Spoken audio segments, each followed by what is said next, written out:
Mario Party after 8 was bad.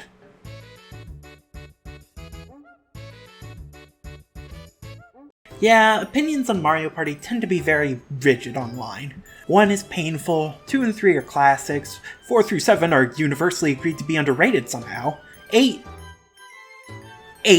9 and 10 are terrible, and every handheld Mario Party except DS is horrible in their own special way. Super Mario Party is the only one I've seen mixed opinions on recently, sometimes from the same person. Generally, people think it's a decent game, better than the last few, but generally underwhelming. Not built great and lacking a lot of content. Personally, I like Super Mario Party, enough to be annoyed that Dream and Friends co-opted the SMP acronym, but I can understand some of the complaints. As for the other games, I grew up playing Mario Party 4, 7, and some of 8, as well as Mario Party DS. I played a decent amount of Island Tour, certainly more than most people would want to, but that's about it. So naturally, I'm the prime candidate to talk about the Mario Party compilation game. Mario Party Superstars is a best-of package for Mario Party, collecting 5 ports from the N64 games, 100 minigames from Mario Party 1 through 10, and characters from... well, we've got the ones from 3 plus Space Goddess and Trans Rights. The general agreement online seems to be it's a good game, mainly because it took stuff from a bunch of good games. But of course, it's always important to make sure nostalgia isn't playing havoc with people's opinions. Well, I only played the 3 games that got 16 minigames in as a kid, and I've never even tried Mario Party 1 through 3, so maybe I actually am a good unbiased reviewer. Let's take a look at Mario Party Superstars. Yahoo! Mario Party Superstars looks a lot like Super Mario Party, doesn't it? I believe it uses the same engine, though don't take my word for that, I am just an idiot.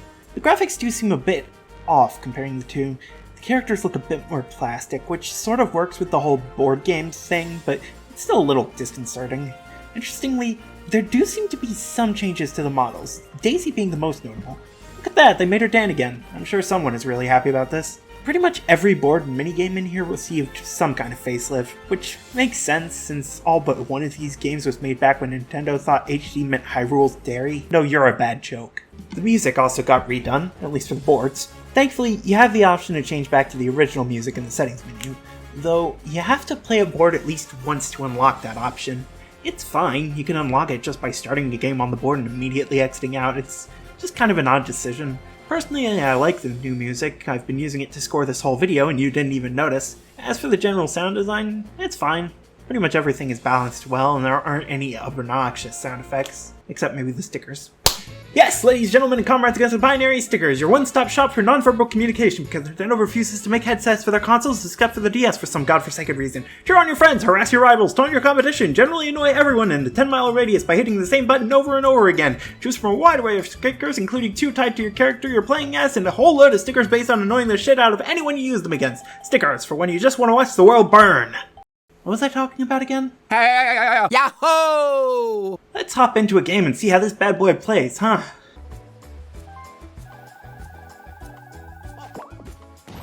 Yep, this is Mario Party. Yeah, for those who are worried about how the most recent Mario Parties play, don't worry, this game plays exactly like classic Mario Party. Hitting dice blocks from 1 to 10, paying 10 coins per star, a mini-game at the end of each round, no vehicles everyone rides together, it's all here. You could argue this kind of makes it feel less different than other Mario Parties, but considering pretty much none of the content is brand new, I don't think it was gunning for the most unique game in the series. There are some tweaks to the gameplay, though none I would consider game changers. Like with most of the post-state games, the players who come in second and third in the mini-games get a few coins. They get less than in Super Mario Party though. Second place only gets 3 coins, while in Super they got 4. Meanwhile, first place gets 10 coins, as per usual, while in Super they only got 8, so things are a lot more reasonable in this one. There's also the items, most of which are taken from past games. A lot of them return from Super, including the Golden Pipe, though that now costs 25 coins as opposed to 10. There's also the Dueling Glove and Boo Bell that debuted in Mario Party 2, the Warp Block from the N64 games, and even the Double Star card introduced in the more recent games. Honestly, I feel like the item balance works really well. Most of the really overpowered items, like the Super Warp Block or the Boot Bell, aren't available in the shops. You can only get them through various special means, like the last 5 turns prediction. Speaking of turns, you can have either 10, 15, 20, 25, or 30. Nothing more, which makes sense. A 30-turn game is already closer to 2 hours than Comfort. Anymore, and we'd be reaching Monopoly house rule levels of dear god, please end. We actually have quite a few options for how to play the board game mode.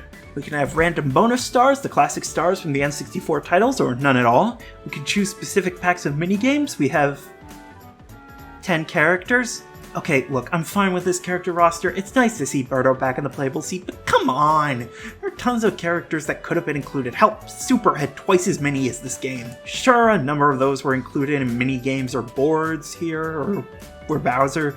But still, what about Diddy Kong or Pom Pom? My god, Nintendo, think of the Pom Pom fans! I'm still hoping for DK Jr. in Mario Kart 9. Also, the computer players are kind of odd. I usually play with them on normal, which to me means they should be roughly equal to human players, capable of making mistakes, but generally intelligent.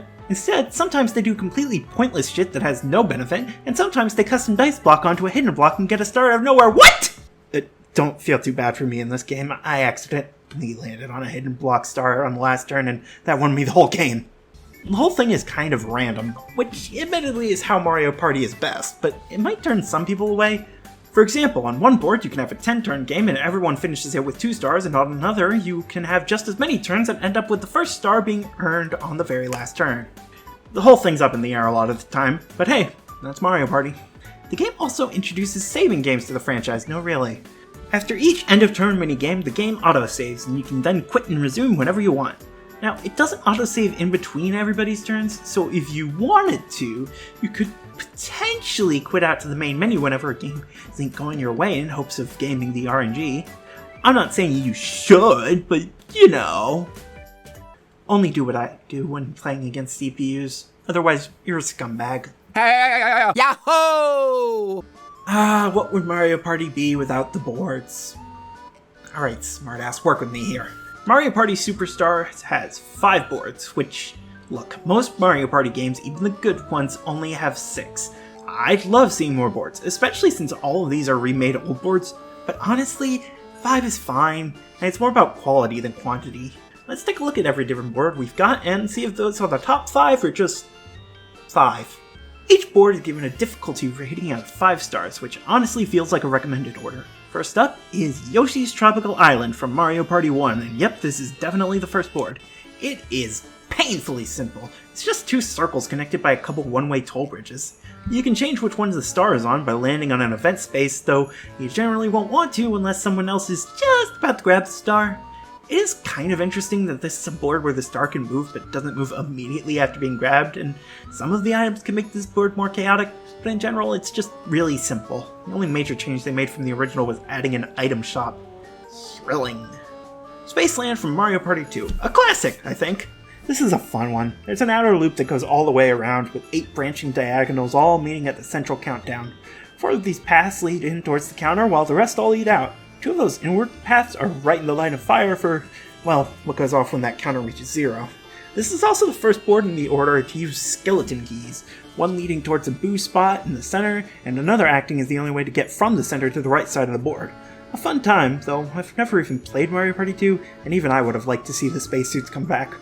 Peach's birthday cake from Mario Party 1. This is interesting.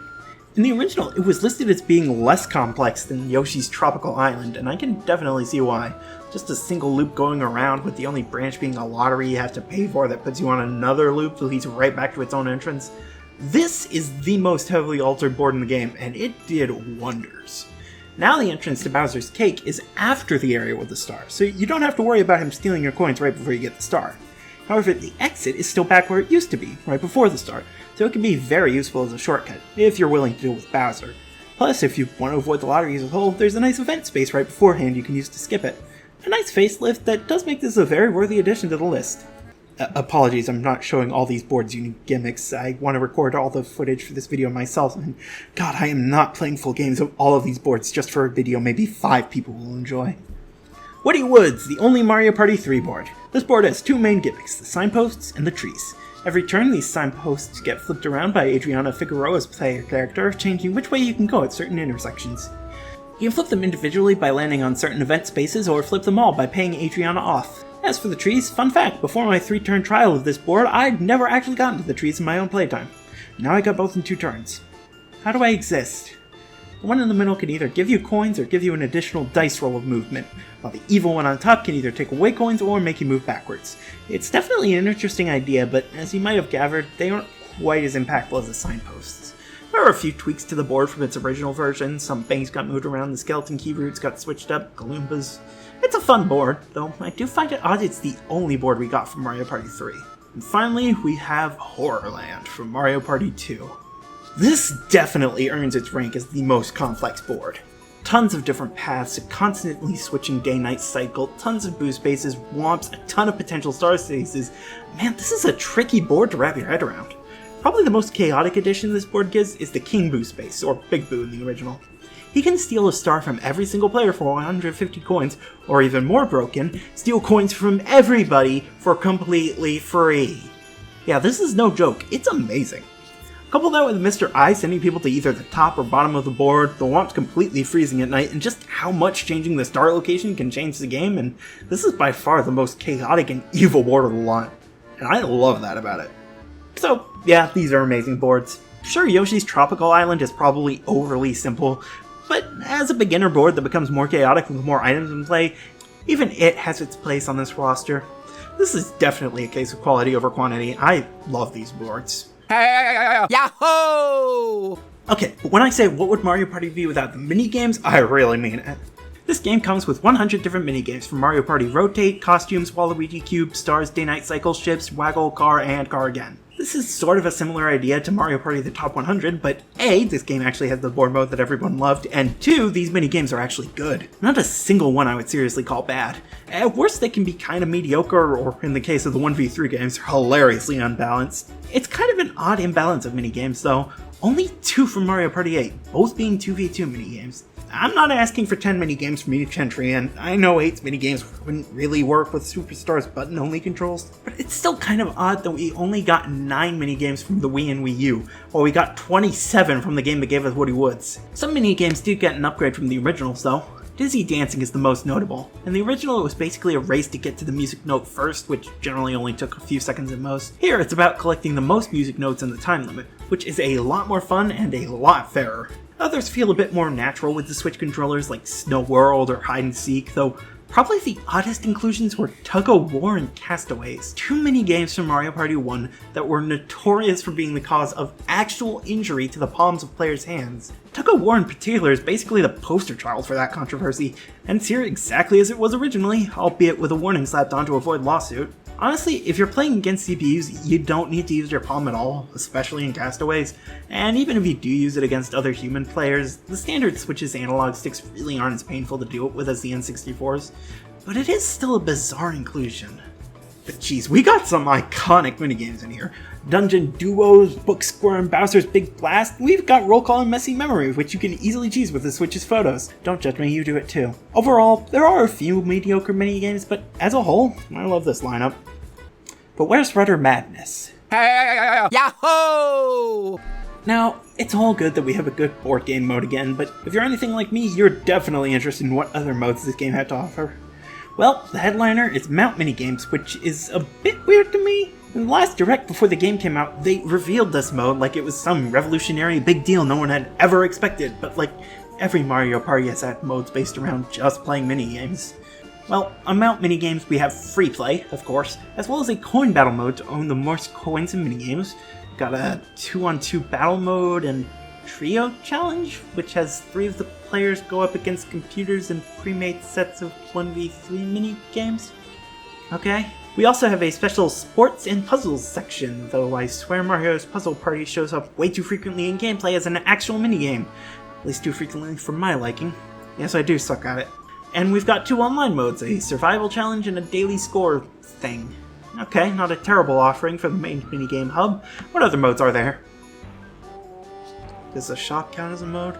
Yeah, if I have one really big complaint with this game, it's that outside the main board mode, there just isn't all that much to do.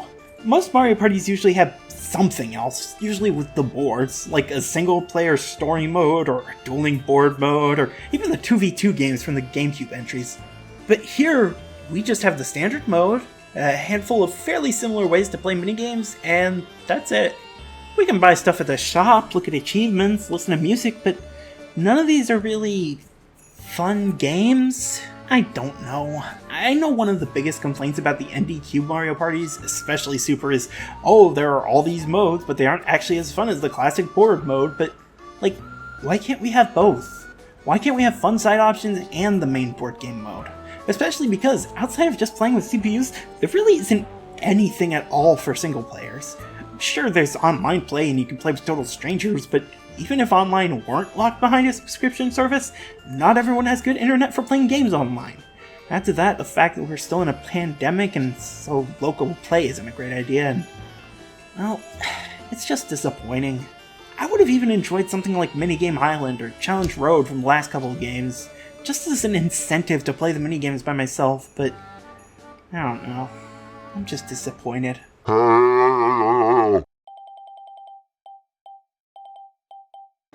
Okay, I know that last section was definitely more negative. And don't get me wrong, it is a real shame that we don't have more modes. But as for how I feel about the game overall, oh my god, this game is amazing! Yeah, I know I bitched a bit there, but this game is still an amazing Mario Party game and a great celebration of what the series is at its best. Sure, there are a few petty niggles, but overall this game delivers exactly what it sets out to do. Classic Mario Party in every sense, with a bit of a modern touch. There has been talk about whether or not this game will get updates or DLC down the road. I'm not about to bet my kidney on there being anything, given how things went with Super Mario Party, but I'm not about to rule the possibility out either.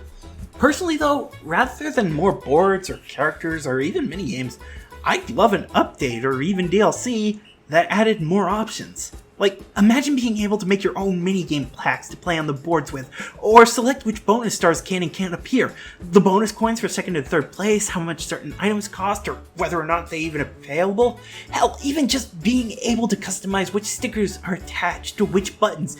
I would love to see this game become more customizable. As it is right now though, I'd say if you have any interest in Mario Party whatsoever, you definitely need to check this game out.